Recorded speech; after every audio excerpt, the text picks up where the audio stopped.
I'm Thomas Germain, senior reporter with Gizmodo, and today we're talking to Facebook whistleblower Frances Haugen.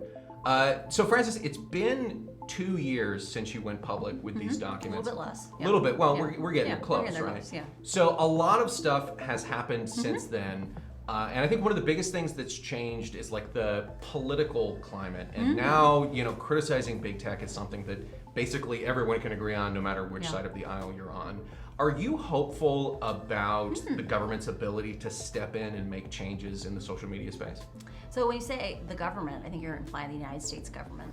I am actually hopeful that there is space for kind of a sensible floor, right? So just a couple weeks ago, the Surgeon General came out and said, social media is really dangerous for children's mental health.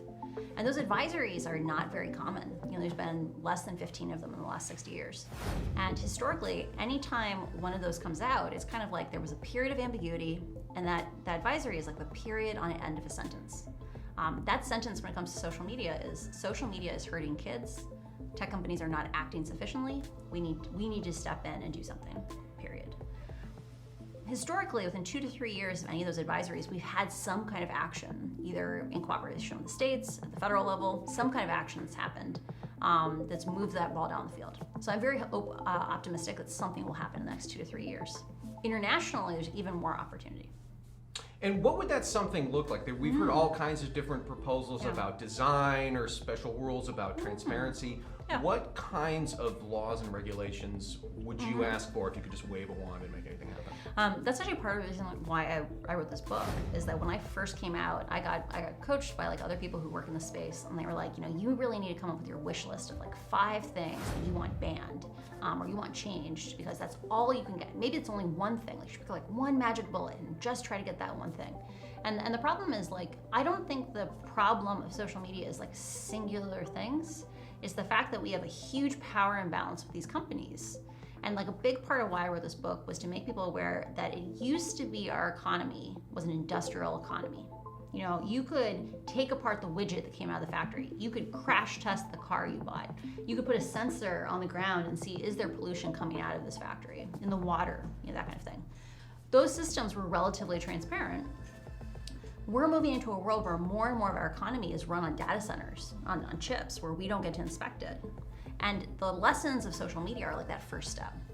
And so one of the things that I'm actually kind of nervous right now is, like I said, usually when these advisories happen, something happens the next couple of years.